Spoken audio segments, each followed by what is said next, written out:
जो मेथड मैं आपको देने वाला हूं उस मेथड को आप फॉलो कीजिए, आपको गारंटेड सम जो है आपके इजीली सॉल्व होने वाले। क्या समझ में आया? समझ में ये आया सर, ये जो है ये फर्स्ट ओवरटोन है। क्यों भाई, ये क्यों फर्स्ट ओवरटोन है? हाँ सर, ये फर्स्ट ओवरटोन है। क्यों ओवरटोन है? क्योंकि फंडामेंटल के बाद पहली बार मुझे जो नेक्स्ट हायर रेजोनेंस मिला है वो इस फ्रीक्वेंसी पे मिला है। तो फंडामेंटल के बाद ऊपर वाला जो पहली बार मुझे हायर मिला है, I will call that as the first overtone. Hello and welcome dear student. आज बात करने वाले हैं हम लोग स्टैंडिंग वेव्स, और स्टैंडिंग वेव्स कहाँ पर, या तो पाइप जो है क्लोज्ड एट वन एंड या फिर pipe open at both and. इसे हमें फॉर्मूले के तौर पर निकालना है। यहाँ पर इसका एक बेसिक फॉर्मूला हमें डिराइव करना है, निकालना है, वो हम देखने वाले हैं।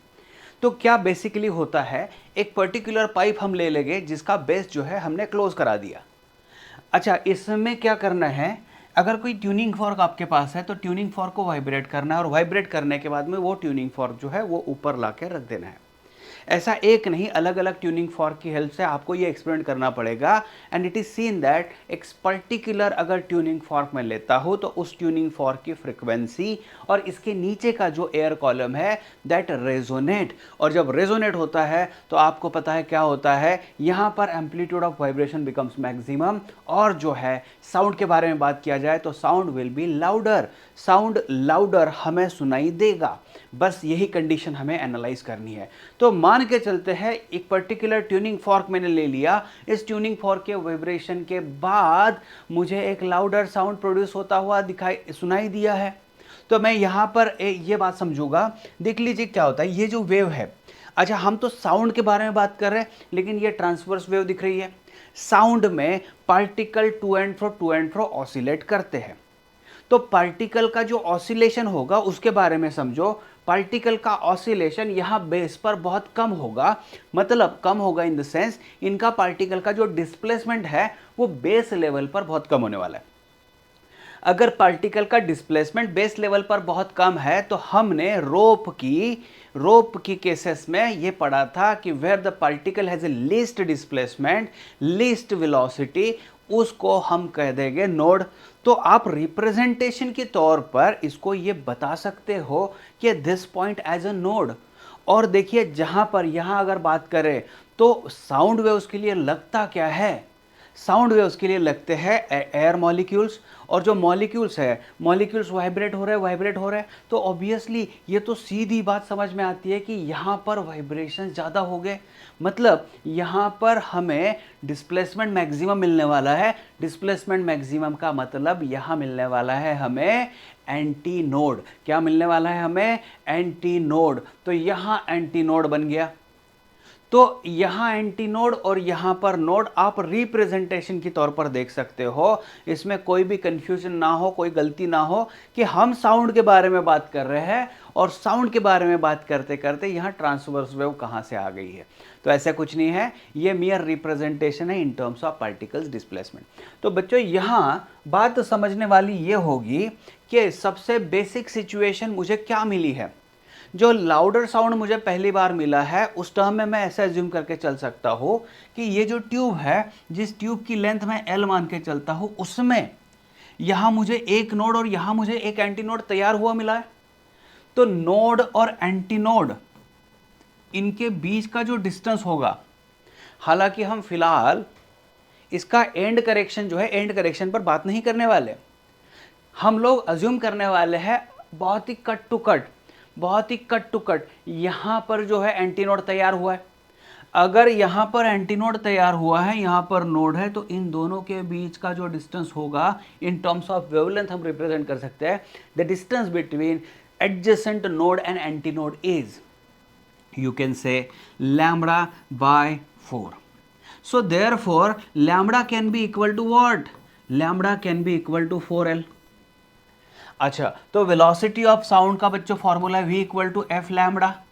सो therefore frequency can be equal to v by lambda. So frequency can be equal to v by lambda की जगह पर मैं रख देता हूँ 4L। Got it? तो ये लिख दिया मैंने यहाँ पर v by 4L। L for length of tube without end correction, हम यहाँ पर इसको समझ रहे हैं। एंड करेक्शन क्या होता है उसको हम थोड़ी देर में समझने वाले हैं। तो ये जो फॉर्मूला हुआ है, ये फॉर्मूला फ्रीक्वेंसी का मिला है। मैं इसको यहां पर लिख दूंगा फंडामेंटल फ्रीक्वेंसी। क्या लिख दूंगा? Fundamental frequency. अच्छा ठीक है, तो बच्चों इसको फंडामेंटल क्यों फंडामेंटल कहना है उसको समझ लो। फंडामेंटल बहुत ही बेसिक लेवल की फ्रीक्वेंसी मिली है, इसके नीचे वाली कोई फ्रीक्वेंसी हमें नहीं मिलने वाली, आप एक्सपेरिमेंट करके देख सकते हो। इसके ऊपर वाली फ्रीक्वेंसी मिलने वाली है, हाँ मिलने वाली है। मतलब ये जो ट्यूब है ये रेजोनेट होने वाला है आगे भी, हाँ होने वाला है। ये अलग अलग फ्रीक्वेंसी प्रोड्यूस कर सकता है, दिक्कत नहीं है, कर सकता है, करेगा और करने वाला है। लेकिन मुझे जो फ्रीक्वेंसी फिलहाल में मिली है, that frequency is a least frequency you can say, और a minimum frequency below which I am unable to get the frequency. और एक्सपेरिमेंटली ऐसा देखा गया है बाकी जो फ्रीक्वेंसीज मिलने वाली है that will be in multiple of this frequency. तो इसीलिए बेसिकली इसको कहा जाएगा फंडामेंटल फ्रीक्वेंसी या फिर फर्स्ट हार्मोनिक, या फिर कहा जाएगा फर्स्ट हार्मोनिक, या फिर कहा जाएगा फर्स्ट हार्मोनिक। इसको दिमाग में फिट कर लो, प्रिंट करा लो इसको। अच्छा ये बच्चे कुछ गलती कर देते हैं यहाँ पर कि वेलोसिटी ऑफ साउंड को थोड़ी ये डायग्राम देखने के बाद शायद हो सकता है, स्वाभाविक है कि कोई बच्चा गलती कर दे। क्या गलती कर दे? तो क्या कर देते हैं, velocity equal to square root tension by mu लिख देते हैं।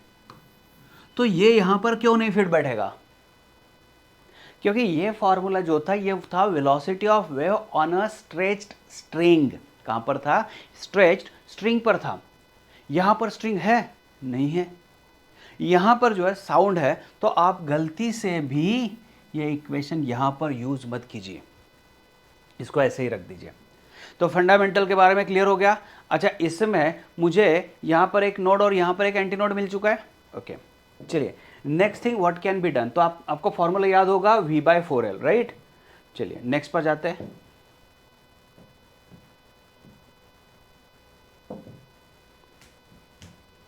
Okay right. So second thing देखिए, पाइप उतना ही है, ट्यूब उतना ही मैंने लिया है, लेकिन शायद सेकेंड ट्यूनिंग फॉर्क, इस पर्टिकुलर ट्यूनिंग फॉर्क जिसका फ्रीक्वेंसी मैं N1 बोल देता हूँ या फिर F1 बोल देता हूँ, फ्रीक्वेंसी के लिए हम ये इस्तेमाल कर सकते हैं वर्ड, या तो फ्रीक्वेंसी N1 या फिर F1। इस पर्टिकुलर ट्यूनिंग फॉर्क ने क्या किया भाई, सेकेंड टाइम में इस ट्यूब को रेजोनेट करवा दिया। जैसे ही रेजोनेट करवा दिया मुझे लाउडर साउंड फील हुआ। मतलब क्या हुआ, यहां पर एंटीनोड बन गया और यहां नीचे क्या है, यहां नीचे बन गया नोड, यहां नीचे क्या बन गया, नोड बन गया। तो देखिए कंपलसरी रूल तो यही बन रहा है कि यहां पर होना चाहिए नोड और ओपन स्पेस में होना चाहिए एंटी नोड। अच्छा नोड और एंटी नोड के बीच में यहां एंटी नोड है, यहां पर नोड है, यहां एंटी नोड है, यहां पर नोड है। नोड और एंटी नोड के बीच वाला डिस्टेंस होता है λ/4। तो ये λ/4 कितने दिख गए λ/4? 3। सो मुझे दिख गया 3 λ/4। लेकिन जो कि इसके पहली वाली डायग्राम थी उसमें वेवलेंथ अलग थी, क्योंकि आपने देखा वो ट्यूब में ओपन स्पेस में एंटी नोड और नीचे में नोड था, बस एक नोड और एक एंटी नोड था। यहां पर तो अलग सिचुएशन बन रही है, राइट। यहां पर अलग सिचुएशन बन रही है, और अगर सिचुएशन अलग है तो डेफिनेटली यहां ट्यूनिंग फॉर्क भी अलग है जो वाइब्रेट करवा रहा है। तो अगर ऐसी सिचुएशन है तो इस सिचुएशन में आप क्या कहेंगे, this is which we have got a wavelength is definitely different than the previous one. तो इसको मैं λ1 कह दूंगा। काफी सारे रेफरेंस बुक्स में क्या किया है, शुरुआत में ही λ1 λ2 इससे इस्तेमाल किया, मतलब इसको λ2 कहा जाता है। लेकिन जो मेथड मैं आपको देने वाला हूं उस मेथड को आप फॉलो कीजिए, आपको गारंटेड सम्स जो है आपके इजीली सॉल्व होने वाले। तो इस पर थोड़ा ध्यान दीजिए।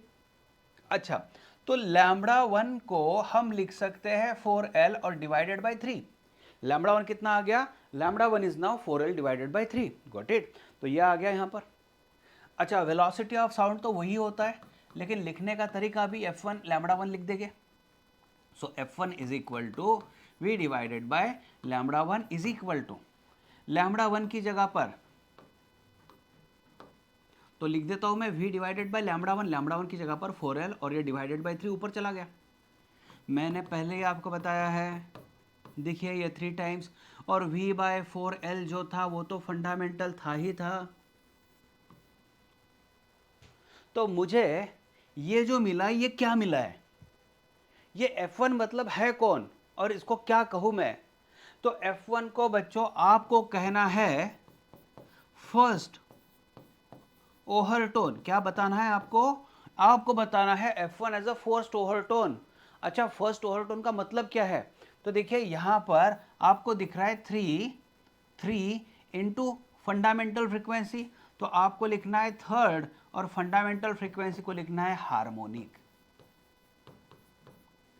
इसका मीनिंग ये हो रहा है, इसका मीनिंग ये हो रहा है कि जो पहला ट्यूब का एग्जाम्पल मैंने लिया है उसमें जो फ्रीक्वेंसी मिली वो फंडामेंटल या फिर फर्स्ट हार्मोनिक, और उसी ट्यूब का इस्तेमाल मैं फिलहाल करने वाला हूं जिसमें जिसमें ये रेजोनेट होने वाली है सिचुएशन, रेजोनेट होने वाली सिचुएशन, लेकिन फ्रीक्वेंसी मुझे अलग यहां पर मिलने वाली है। तो जो अलग रेजोनेटिंग फ्रीक्वेंसी मिली है और इसका और फंडामेंटल का रिलेशन क्या है, तो ये जो फ्रीक्वेंसी मुझे मिली है that frequency is higher than the previous one. तो मुझे हाइयर फ्रीक्वेंसी मिली है और पहली ऐसी हाइयर फ्रीक्वेंसी मिली है, मुझे पहली ऐसी हाइयर फ्रीक्वेंसी मिली है जो कि फंडामेंटल के ऊपर है, तो इसीलिए हमने इसको कह दिया फर्स्ट ओवरटोन। तो फर्स्ट ओवरटोन का मीनिंग समझ में आ रहा है, फर्स्ट ओवरटोन मीन्स फंडामेंटल के ऊपर पहली बार हमें कोई हाइयर फ्रीक्वेंसी मिली है और उसका नाम लिख दिया फर्स्ट ओवरटोन। अच्छा, फर्स्ट ओवरटोन और कितना है, फर्स्ट ओवरटोन मतलब क्या, क्या फंडामेंटल के डबल है, ट्रिपल है, 4 टाइम 5 टाइम क्या है, तो यहां दिख रहा है इट इज 3 टाइम्स। तो आप लिख सकते हो first overtone is nothing but what, third harmonic. First overtone is nothing but what, third harmonic. Got it, ये सिंपल है, चल रहा है। चलिए इसको और वैलिडेशन इसका देख लेते एक बार, तो आगे बढ़ते हैं बच्चों। यस, नेक्स्ट थिंग, इसमें क्या है, उतना ही ट्यूब बन रहा है, लेकिन यहां देखिए antinode node antinode node antinode और नोड। आप बोलोगे सर ये क्या चीज बन रही है, यहां पर कुछ दिमाग में नहीं घुस रहा है। देखिए ये मैंने सेकंड ट्यूनिंग फॉर्क इस्तेमाल कर लिया है जो कि उस एयर कॉलम को वाइब्रेट करा रहा है। तो वाइब्रेट करा है तो एयर मॉलिक्यूल जो है कंप्रेशन रेरिफ्रैक्शन बनने वाले हैं। तो स्टैंडिंग नोट में हमने पढ़ लिया था, तो जहां पर नोड हो रहा है मतलब वहां के मॉलिक्यूल जो है उनका डिस्टर्बेंस कम होगा, वो वहीं पर रहने की कोशिश करते हैं, उनकी वेलोसिटी जीरो होती है। तो ऐसे यहां पर नोड पॉइंट मिला, यहां के मॉलिक्यूल बहुत कॉम्प्रेस हो चुके हैं, एक दूसरे के बहुत करीब आ चुके हैं, और जहां एंटी नोड बनता है वहां के पार्टिकल जो मैक्सिमम डिस्प्लेसमेंट हो चुके हैं। राइट, प्रेशर के टर्म में कहा जाए तो जहां मॉलिक्यूल्स नजदीक नजदीक होते हैं वहां का प्रेशर बढ़ जाता है, मतलब जहां नोड है जहां पर डिस्प्लेसमेंट कम है, डिस्प्लेसमेंट वाला नोड है, वहां पर प्रेशर ज्यादा बनता है। जहां पार्टिकल एक दूसरे से बहुत अलग अलग हो चुके हैं, दूर दूर चले गए हैं, जहां पर एंटीनोड पार्टिकल का हो चुका है वहां का प्रेशर घट चुका है। राइट, तो जिसको पार्टिकल का नोड कहते हैं वहां पार्टिकल नजदीक है, पार्टिकल की डेंसिटी बढ़ चुकी है, वहां का प्रेशर बढ़ चुका है। पार्टिकल नजदीक नजदीक है, पार्टिकल का डिस्प्लेसमेंट कम है लेकिन प्रेशर ज्यादा है। तो कोई अगर पूछ ले इस डायग्राम में प्रेशर कहां पर ज्यादा होगा, तो आपको जहां नोड दिखता है वहां प्रेशर ज्यादा होगा और जहां एंटीनोड दिखता है वहां प्रेशर कम होगा। ओके, चलो अच्छा इसको कंटिन्यू कराते हैं। तो एंटीनोड और नोड के बीच का डिस्टेंस जो था वो था λ/4। तो 1 λ/4, 2, 3, 4 और 5, सो 5 λ/4 मिल चुका है। लेकिन वापस से वही चीज हो रही है, जो शुरुआत की वेवलेंथ थी उसके बाद में जो वेवलेंथ आई और ये तीनों अलग अलग है, तो मैं इसको λ2 कह दूंगा। एग्जाम्पल तीसरा शुरू है, लेकिन first example was related to fundamental. Fundamental के बाद पहली बार मुझे कुछ हाइयर मिला, उसके बाद अभी मुझे सेकंड टाइम कुछ हाइयर मिल रहा है, अभी मुझे सेकंड टाइम कुछ हाइयर मिल रहा है, सेकंड टाइम हाइयर मिल रहा है। राइट, तो ये जो सेकंड टाइम हाइयर मिल रहा है उसके बारे में बात करते हैं। So λ2 is equal to 4L divided by आ गया 5, 4L डिवाइडेड बाय आ गया 5। Okay, so velocity v is equal to now f2 λ2। Velocity v is equal to what, f2 λ2 आ गया। f2 क्या, f2 क्या, f2 आ गया v बाय λ2। राइट, सो λ2 की जगह पर रख देते हैं बच्चों 4L डिवाइडेड बाय 5। ओ हो, सो यहां मिल गया 5 times v by 4L is what, fundamental. क्या मिल गया? Fundamental, fundamental, right, fundamental. तो अभी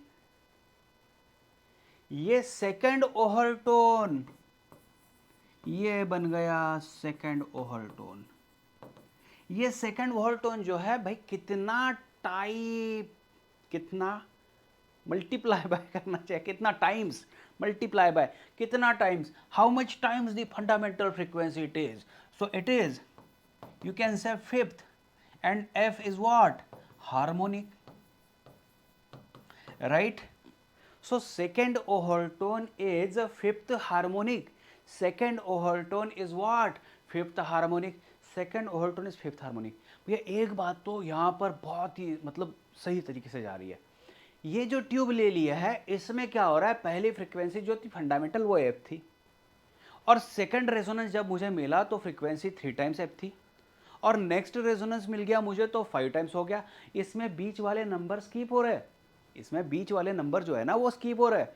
तो जो बीच वाले नंबर स्कीप हो रहा है वो कहाँ जा रहा है, तो पता नहीं कहाँ जा रही है, ये नहीं दे रहा है, इसकी ताकत ही नहीं बन रही है वो बीच वाले फ्रीक्वेंसी दी जाए, जो फ्रीक्वेंसी बन रही है वो बस ऑड में मिल रही है। तो एक बात इसमें समझ लो, एक बात इसमें समझ लो कि यहाँ जितनी फ्रीक्वेंसीज मिलने वाली है, अगर मुझे फ्रीक्वेंसी f मिली तो दूसरी जो है 3 टाइम्स f मिलेगी, फिर जो है 5 टाइम्स f मिलेगी, फिर जो है 7 टाइम मिलने वाली है। मतलब 1s2 3s2 5s2 7 so on कर दीजिए इसको और बोल दीजिए ऑड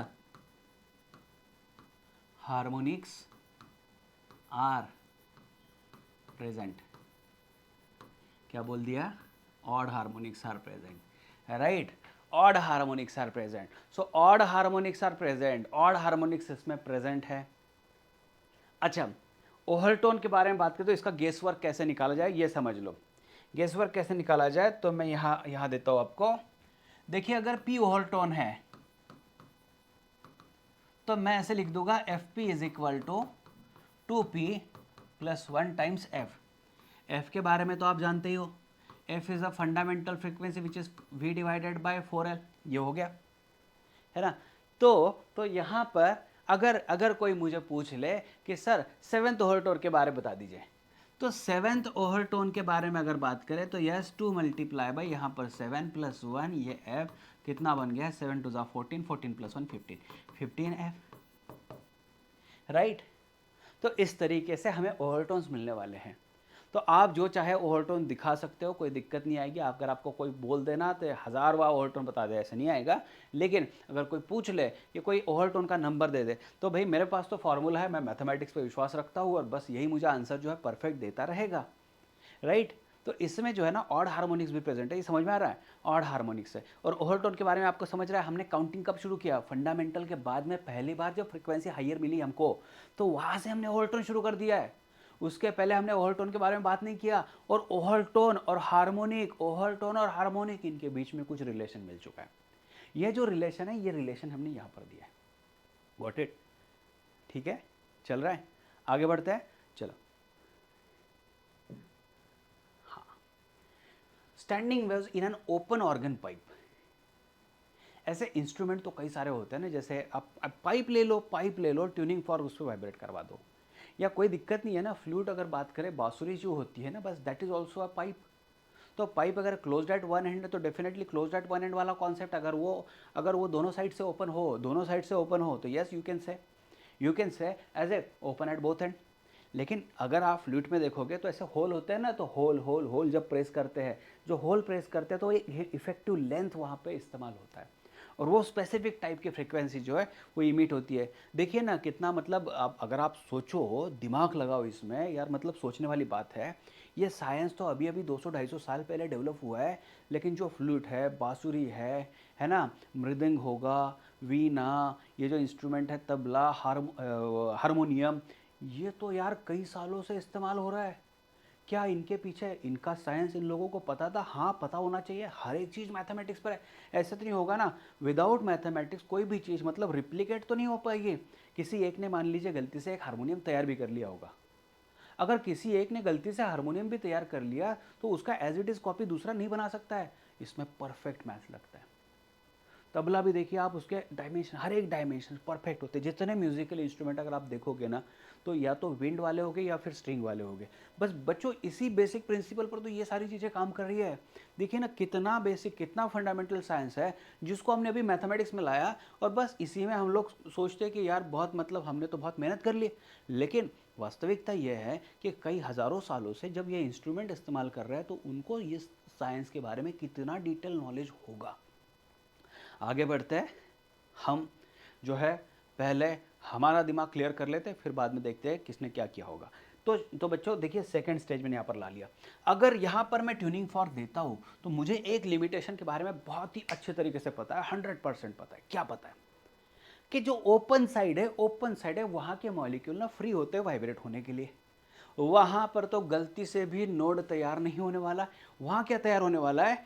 एंटी नोड तैयार होने वाला है। तो यहाँ पर लिमिटेशन क्या आ गई है? जितना ओपन सेक्शन दिख रहा है, दो जगह से ओपन सेक्शन है, वहाँ कंपलसरी क्या तैयार होगा? क्या तैयार होगा? एंटी नोड तैयार होगा। अच्छा, तो एंटी नोड है, एंटी नोड है तो बहुत एंटी नोड तो नहीं होगा, बीच में नोड भी होना चाहिए। तो सॉरी, जितनी ट्यूब की लेंथ दिख रही है, जितनी ट्यूब की मुझे लेंथ दिख रही है, उस लेंथ के हिसाब से मैं बात करूं, उस लेंथ के हिसाब से मैं बात करूं, तो यहां पर क्या होगा? यहां पर एंटीनोड और नोड के बीच का डिस्टेंस λ/4, ये λ/4, तो λ/4 प्लस λ/4 कितना हुआ? λ/2 हुआ। तो हम लैम्बडा की जगह पर 2l लिख सकते हैं। हाँ भाई लिख सकते हैं, कोई दिक्कत नहीं, लिख सकते हैं। फिर देखिए f is equal to f lambda, so f is equal to v by lambda, so f is equal to v divided by, यह आ गया है ट्वाइस एल, यह आ गया है v divided by twice L. उस फॉर्मूले में इस फॉर्मूले में फ़र्क है, यहाँ पर फ़र्क है, दो का फ़र्क बनेगा, राइट। तो इसको पहले दिमाग में फिट बिठा दो आप। और यहीं पे मैं बता दूँ, यहीं पे मैं बता दूँ आपको, जो आपने फ्रीक्वेंसी ऑफ क्लोज्ड में लिख देता हूँ, closed v divided by 4l था, यही पाइप है समझ लो, जिसको मैंने ओपन क्लोज किया था। और जो ओपन पाइप है, जैसे मान लीजिए दोनों साइड से ओपन है, तो v divided by twice L आ गया। इन दोनों में बेसिकली अगर आप बात करो तो कितना फर्क बन रहा है? देखिए 2 multiply by v by 4l लिख देता हूँ मैं इसको। तो ओपन की फ्रीक्वेंसी जो है ये ट्वाइस ऑफ क्लोज फ्रीक्वेंसी बन रहा है। क्लोज का जो फ्रीक्वेंसी था और ओपन का जो फ्रीक्वेंसी, इसमें डबल का फर्क है। मतलब ओपन पाइप जो है इसमें क्लोज पाइप से डबल फ्रीक्वेंसी बन रही है। तो जैसे मान लीजिए ऐसे मैंने यहाँ से क्लोज करवा दिया था, तो क्लोज करवाने के बाद ये फर्स्ट फंडामेंटल जो फ्रीक्वेंसी था वो 50 हर्ट्ज था। तो जैसे मैंने इसको हटा दिया तो 50 हर्ट्ज की जगह पर ये रेजोनेट करेगा किस पर? डबल फ्रीक्वेंसी पर, मतलब कितनी? 100 पर। वापस से समझ लो, मैंने ट्यूब को क्लोज करवा दिया तो मुझे 50 हर्ट्ज वाला ट्यूनिंग फॉर्क लगेगा इसको रेजोनेट करवाने में। लेकिन जैसे ही मैंने हाथ निकाल दिया, ये ओपन ट्यूब हो गया। अब ये 50 हर्ट्ज पर रेजोनेट नहीं करने वाला, ये किस पर करने वाला है? उसकी डबल। डबल मतलब क्या? 100 पर। बस यही चीज़ है समझने की। तो अभी बात करते हैं बच्चों, ये जो हम लोग ओपन के बारे में बात कर रहे हैं, तो yes this is called as fundamental frequency, this is called as fundamental frequency, या फिर this is called as fundamental frequency, this is called as fundamental frequency, या फिर हम कह देंगे इसको फर्स्ट हार्मोनिक। चलो भाई, हार्मोनिक, हार्मोनिक, राइट। ये तो समझ में आ गई, ये तो बात समझ में आ गई है। आगे बढ़ते हैं। तो नेक्स्ट सिचुएशन क्या होनी चाहिए? चलिए वापस से, हमें ये तो पता है यहाँ एंटीनोड और यहाँ पर एंटीनोड तैयार होना चाहिए, तो बीच में यहाँ पर दो नोड्स तैयार हो गए और एक वापस एंटीनोड तैयार हो गया। तो 1 λ/4, 2 λ/4, 3 λ/4, 4 λ/4, लेंथ उतना ही है, 4 λ/4 मिल चुका है। लेकिन इसके पहले वाला जो स्लाइड था उसकी वेवलेंथ और ये वेवलेंथ में आपको फ़र्क दिखने वाला है, और दोनों में फ़र्क है, तो फ़र्क है तो फ़र्क है, और फ़र्क अगर है तो इसको मैं लिख देता हूँ λ1, राइट। इसको मैं लिख देता हूँ λ1। तो यहाँ 4 कट हो गया है, λ1 की जगह पर मैं l लिख सकता हूँ जहाँ पर ज़रूरत पड़ेगी। और मुझे पता है यहाँ पर v इक्वल टू एफ अगर लैम्बडा है तो मैं यहाँ पर f1 लैम्बडा लिख देता हूँ। f1 equal to v by λ1, v by λ1 की जगह पर l। मैं थोड़ा सा चेंजेस करवा देता हूँ क्या? तो 2 v डिवाइडेड बाय ये 2l कर देता हूँ, कोई दिक्कत नहीं है, नहीं है। F1 is equal to 2 times f। क्या बात समझ में आई? क्या समझ में आया? समझ में ये आया कि सर ये जो है ये फर्स्ट ओवरटोन है। क्यों भाई, ये क्यों फर्स्ट ओवरटोन है? हाँ सर, ये फर्स्ट ओवरटोन है। क्यों ओवरटोन है? क्योंकि फंडामेंटल के बाद पहली बार मुझे जो नेक्स्ट हायर रेजोनेंस मिला है वो इस फ्रीक्वेंसी पर मिला है। तो फंडामेंटल के बाद ऊपर वाला जो पहली बार मुझे हायर मिला है, I will call that as the first overtone. और फर्स्ट ओवरटोन है तो कितना है? First overtone is second harmonic, बोल सकते हो आप सेकंड हार्मोनिक।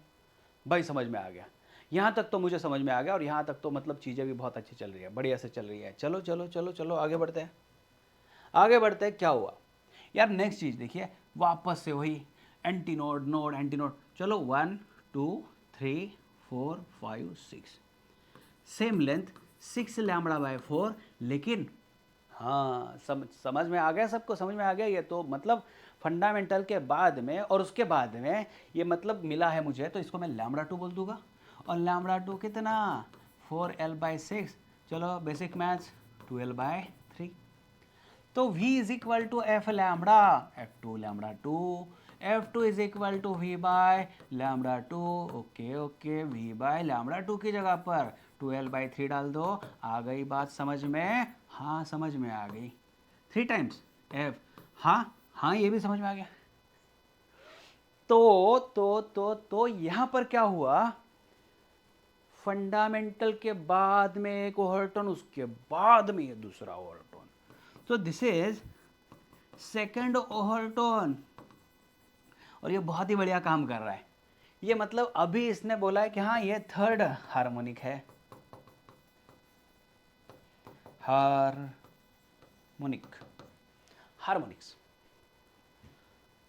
तो यार pipe closed eight one and वाला था ना, वो तो थोड़ा अलग ही काम कर रहा था। बोल रहा था नहीं नहीं दूंगा तो दूंगा, क्या दूंगा? एफ दूंगा या 3f दूंगा या 5f दूंगा या 7, मतलब सारे ऑड वाले काम करूंगा मैं। वो जो pipe closed eight one and था वो बोल रहा है मैं सारा ऑड ऑड काम करने वाला हूँ। ये क्या बोल रहा है? इसमें फंडामेंटल भी मिला, उसके बाद में 2f भी मिला, उसके बाद में 3f भी मिला। हाँ मिलते ही जा रहा है। ये बोल रहा है 1s2 2s2 3s2 so on. मतलब क्या हो रहा है? अगर ये फ्रीक्वेंसी 50 है तो नेक्स्ट हायर रेजोनेंस 100 पर मिलने वाला है, नेक्स्ट हायर 150 पर मिलने वाला है। मतलब ये जो है उसका टेबल कंप्लीट करवा के दे रहा है। तो ये बोल रहा है ऑल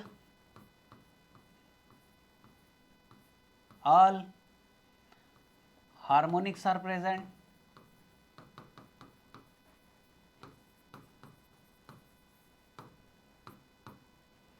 ये बोल रहा है ऑल हार्मोनिक्स आर प्रेजेंट, ये सारे के सारे प्रेजेंट करवा के दे रहा है। हाँ बोल रहा है ये नहीं सब दूंगा मैं, दूंगा तो दूंगा, सारी की सारी फ्रीक्वेंसी दूंगा। यस सारी फ्रीक्वेंसी दूंगा। ये आ रहा है भैया, आ रहा है, सही आ रहा है, सही जम रहा है। हाँ तो अभी दो चीजें तो मैंने क्लियर करवा दी, इसके थोड़े सम्स देख लिए जाए। अच्छा एंड करेक्शन के बारे में मैंने कुछ बोला था, कुछ बच्चों का शायद बल्ब तो मतलब जल गया होगा इन द सेंस ग्लो हुआ होगा। बोला एंड करेक्शन क्या होता है? एंड करेक्शन क्या होता है उनके लिए बता दो। एंड करेक्शन ये होता है कि जो मैंने बोला, जैसे pipe closed eight one and था, तो जब मैंने इसको रेजोनेट करवाने का बोला, सोचा भी यहाँ नोड मिला, लेकिन बच्चों होता क्या है ना, ये जो ट्यूब है, ट्यूब का जो एंड दिख रहा है, यहाँ के जो मॉलिक्यूल्स है वो मतलब उतना ऑबिडेंटली इसको नहीं फॉलो कर रहे। बोल रहे मैं क्यों सुनूं? क्योंकि वो जो मॉलिक्यूल्स है, वो जो एयर मॉलिक्यूल्स है जो उस लेवल पर दिख रहे हैं, इट कैन वाइब्रेट। तो इट कैन वाइब्रेट, तो यहाँ भैया इनको कहा ना, इनको रेस्ट्रिक्शन में डाल के रख दिया किसी ने कि नहीं तुमको वाइब्रेट होना है तो ट्यूब के अंदर ही अंदर दायरे में काम करना पड़ेगा। नहीं बोलते वो, वाइब्रेट करूँगा तो थोड़ा और ऊपर जाके वाइब्रेट करूँगा, क्योंकि ये मॉलिक्यूल्स फ्री है, फ्लेक्सिबल है। तो नॉट नेसेसरी हमारी अंडरस्टैंडिंग के हिसाब से हम बोले कि ऐसा करो तो ऐसा नहीं करने वाले, वो थोड़ा ऊपर और ऊपर तक खींचने वाले हैं। मतलब यहाँ पर मॉलिक्यूल्स और ज़्यादा ऊपर जा सकते हैं। तो antinode is not where we thought of. वो कहाँ तैयार हुआ है? वो थोड़ा इस पाइप के थोड़ा ऊपर तैयार हो चुका है। तो यहाँ इतना हमें एंड करेक्शन इस लेंथ में ऐड करवाना पड़ेगा। ये थोड़ा सा एंड करेक्शन ऐड करवाना पड़ेगा। मतलब जो फंडामेंटल फ्रीक्वेंसी थी V/4, L की जगह पर आपको देना पड़ेगा ये L प्लस वो and correction, L plus and correction. तो इस तरीके से एंड करेक्शन को ऐड करवाना है, एंड करेक्शन को यहां पर देना है। अच्छा, तो एंड करेक्शन से क्या होगा? तो एंड करेक्शन मैथमेटिकली जब निकाला गया तो ऐसे देखा गया कि इसका जो ट्यूब का इनर डायमीटर होता है, बता दूं वापस से, ट्यूब का इनर डायमीटर, आउटर से कुछ लेना देना नहीं, ट्यूब तो कितना भी थिक हो सकता है, इनर डायमीटर जो है उस पर यह डिपेंड होता है। And E is observe to be 0.3 times that inner diameter. तो इससे होगा क्या, इसकी फंडामेंटल फ्रीक्वेंसी V/4 और L प्लस 0.3 डी। अच्छा, इसको गलत मत समझिएगा बच्चों, डायमीटर जो होता है ये 2 टाइम्स रेडियस होता है। तो मैं एंड करेक्शन को ऐसे भी लिख सकता हूँ, 0.6 रेडियस लिख सकते हैं ना, कोई दिक्कत की बात नहीं है, कोई दिक्कत की बात नहीं है, ऐसा लिख सकते हैं हम इसको। Got it? ये क्लियर हो गया, ये एंड करेक्शन क्लियर हो गया। अच्छा, एंड करेक्शन को निकालने का क्या तरीका होता है वो भी हम आपको बता देंगे यहाँ पर। एंड करेक्शन को निकालने का और एक तरीका है, तरीका मतलब मैं सीधे सीधे आपको इसका इक्वेशन नहीं निकाल के देने वाला हूँ, मैं सिर्फ बोलूँगा आपको। हमें यहाँ पर 2 ट्यूब्स लेनी होती है, एक का लेंथ L1 होता है और दूसरा जो ट्यूब होगा मान लीजिए यहाँ पर L2 है। ये फ्रीक्वेंसी F1 पर वाइब्रेट हो रहा है और ये अनदर फ्रीक्वेंसी F2 पर वाइब्रेट हो रहा है। अच्छा, जब वाइब्रेट हो रहा है तो इसका वाइब्रेशंस कुछ इस तरीके से आएगा, इसका वाइब्रेशंस भी मैं ले रहा हूँ, ये दोनों के दोनों फंडामेंटली वाइब्रेट हो रहे हैं। ये एंड करेक्शन होगा E और यहाँ पर एंड करेक्शन होगा E। Got it? तो दोनों ट्यूब जो डायमीटर दोनों के सेम ही हो गए, लेकिन सिर्फ मॉडिफिकेशन क्या किया, मॉडिफिकेशन ये किया है कि 2 अलग अलग ट्यूनिंग फॉर्क, जिनको मैंने 2 अलग अलग ट्यूब्स जिनका इनर डायमीटर सेम था, इनको रेजोनेट करवा दिया। तो L1 पर ये रेजोनेट हुआ, L2 पर ये रेजोनेट हुआ। तो मैं ऐसे बोल सकता हूँ, अच्छा इसको अभी दिमाग मत लगाओ ओवरटोन है करके, ओवरटोन नहीं है, ये एक्सपेरिमेंट है। तो इस एक्सपेरिमेंट के हिसाब से बात करूँ तो F1 V/4 L1 plus E और F2 is equal to V/4 L2 plus E। इनको आप सॉल्व कर दो, आपका एंड करेक्शन मिल गया F1 L1 minus F2 L2 divided by F2 minus F1। दिमाग घूम गया? नहीं घूमना चाहिए। आप इस पे से करके देख सकते हो, सॉल्व करके देख सकते हो। इन दोनों में एक कॉमन फैक्टर है V, इन दोनों में एक कॉमन फैक्टर है V। या कर देता हूँ यार, कोई मतलब बहुत बड़ी बात नहीं है तुम्हारे लिए, कर देता हूँ। यहाँ देखिए V is equal to 4 F1 L1 plus E is equal to, ये V is equal to 4 F2 L2 plus E। तो 4 वैसे ही कैंसिल करवा दिया, F1 L1 plus F1 E F2 L2 plus F2 E। तो F1 L1 minus F2 L2 is equal to F2 E, और ये F1 इधर ला लिया, F1 E। तो and correction F1 L1 minus F2 L2 divided bye ये F2 minus F1 नीचे आ गया। तो मुझे लग रहा है आपको समझ में आ गया होगा। देखिए अपार्ट, ये तो मतलब करने की ज़रूरत भी नहीं है, आपको सिर्फ ध्यान में जो चीज़ रखनी है वो एंड करेक्शन के बारे में ये रखनी है कि ट्यूब जो है इसका जो एंड होता है वहाँ पर क्या हो रहा है, antinode exactly cut to cut नहीं तैयार हो रहा, थोड़ा उसके ऊपर तैयार हो रहा है। तो क्लोज एट वन एंड के लिए एंड करेक्शन निकालने का ये तरीका, 2 अलग अलग ट्यूनिंग फॉर्क ले लो, 2 ट्यूनिंग फॉर्क के लिए 2 रेजोनेंस मिल जाएगी और फंडामेंटली रेजोनेंस मिल जाएंगे, और उस रेजोनेंस को लिखने के बाद फॉर्मूला लिख दो एंड करेक्शन के साथ में, फिर सॉल्व करना है बस। अच्छा, तो बोलोगे सर एंड करेक्शन ओपन के लिए क्या किया जाए? तो pipe open at both and अगर है तो ऐसा होगा, जो लेंथ तो यहीं पर बन रहा है लेंथ, इसके ऊपर वाला एंड करेक्शन और इसके नीचे वाला एंड करेक्शन, तो इसमें 2 एंड करेक्शन आ गए। इसलिए अगर मैं फंडामेंटल फ्रीक्वेंसी का फॉर्मूला लिखूँ V डिवाइडेड बाय ट्वाइस, है ना, यहाँ पर क्या होता है ट्वाइस होता है, यहाँ पर क्या होता है भैया ट्वाइस होता है, ट्वाइस L प्लस और and plus and twice of and correction. तो F इज इक्वल टू ये दिख जाएगा V divided bye twice L plus twice of E, मतलब ऑलरेडी E का मतलब 0.3D था इन टर्म्स ऑफ डायमीटर अगर लिखे, तो v divided bye twice l plus 0.6d। और अगर डायमीटर को भी मॉडिफाई कर दिया जाए तो diameter diameter twice of radius होता है, तो ये आ गया 1.2 रेडियस। तो चलो यार ये तो आ गया, मतलब सॉल्व करते आएगा। आपको बेसिक लेवल पर समझना है length l plus and and correction, right. Length l और एंड एंड करेक्शन मैंने ऐड करवा दिया, बस उतना ही समझना है। ओके, और एंड करेक्शन जैसे हम लोगों ने अभी वापस से वही चीज़ एंड करेक्शन निकालना है। सर एंड करेक्शन निकालना है, प्रैक्टिकल कैसे किया जाए? तो बच्चों ये एक ट्यूब और ये दूसरा ट्यूब, यहाँ पर एक ट्यूनिंग फॉर्क ले लो और यहाँ पर दूसरा ट्यूनिंग फॉर्क ले लो।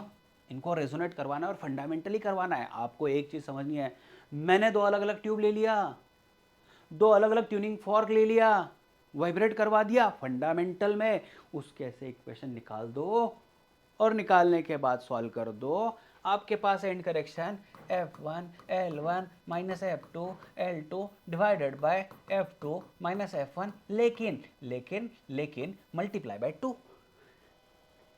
यही स्मॉल डिफरेंस होगा उस वाले और इस वाले समय।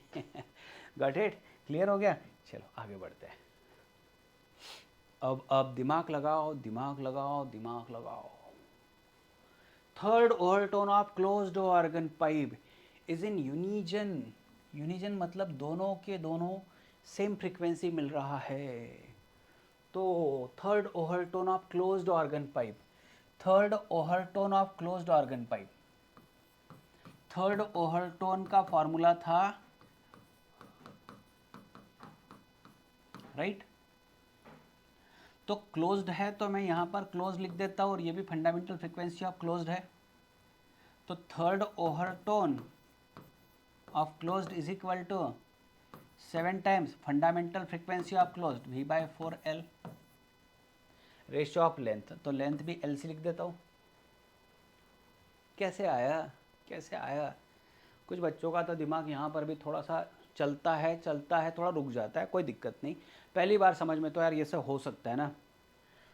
तो पहले मैं क्लोज के लिए बात कर दूँ तो third overtone is equal to third overtone twice of 3 + 1, ये आ गया है ना, इनटू फंडामेंटल फ्रीक्वेंसी। तो फंडामेंटल का हम लोग लिखने का तरीका था V/4L, तो LC आ गया और यहाँ पर हमने लिख दिया 7। अच्छा, is in unison with fourth harmonic of open organ pipe, fourth harmonic of open. तो फोर्थ हार्मोनिक मतलब fourth harmonic.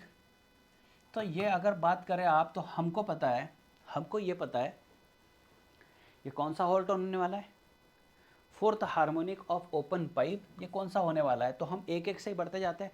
Fundamental was twice of F, है ना। तो इस तरीके से अगर बात करें तो यस, ये होने वाला है ये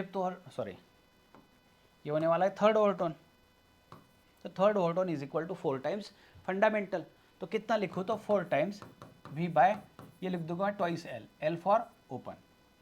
मेरे पास ये दो चीज़ है, तो इनका कहना है, देखिए फोर्थ हार्मोनिक बोला है, कोई दिक्कत नहीं, फोर्थ हार्मोनिक है तो फोर्थ हार्मोनिक, लेकिन किसकी, ओपन की। ओपन में तो आपने पढ़ा है हर एक, मतलब हर एक चीज़ होती है।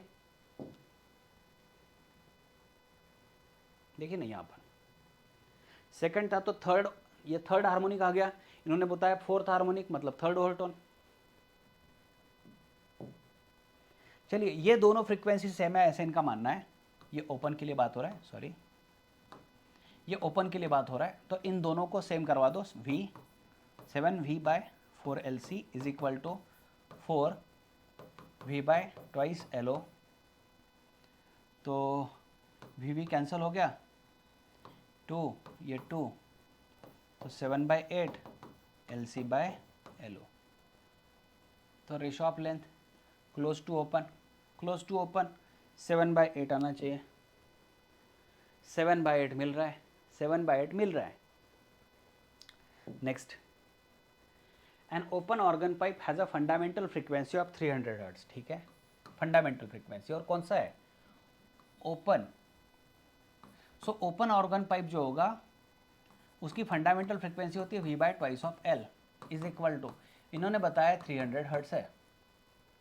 अच्छा, the first overtone of closed pipe has the same frequency. Okay, the first overtone of closed और open pipe, closed open pipe, so first overtone is equal to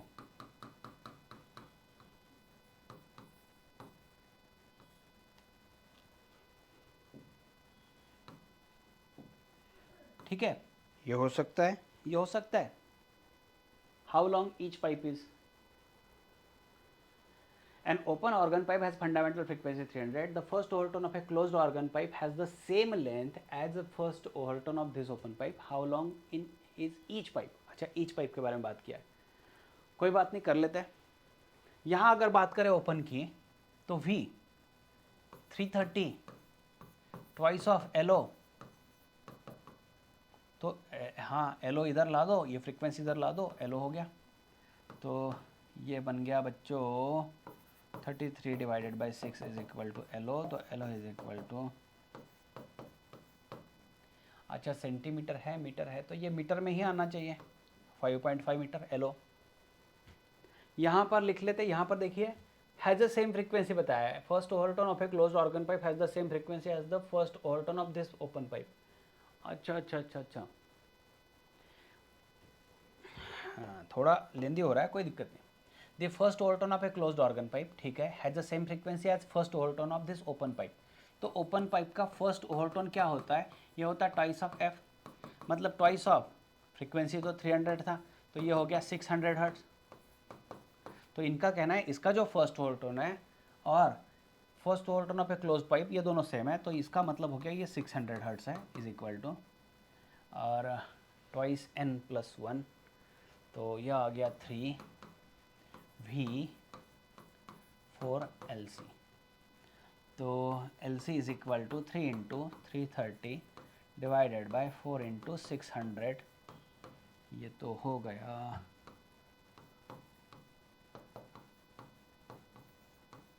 80 हो गया. तो 33/80 अगर लिखा जाए तो 0 पॉइंट है ना, 3.3.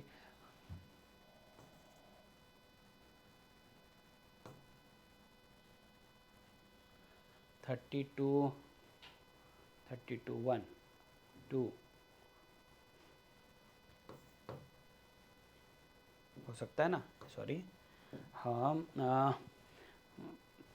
इसको ऐसे लिख देता हूँ ना समझने के लिए, 3.3 डिवाइड बाई 8, तो 0.8 × 32, 1 बन गया. 1 बन गया तो मतलब उसको 10 मान के चलिए. 8 1 × 8 तो 2 आ गया. 8 2 × 16, 16 तो 4 आ गया, ये आ गया. इतना आना चाहिए मीटर में. अच्छा ये तो बहुत ही कम हो रहा है यार, कुछ गलत वलत तो नहीं हो गया यहाँ पर. इसका आंसर क्या एक बार चेक कर लेते हैं.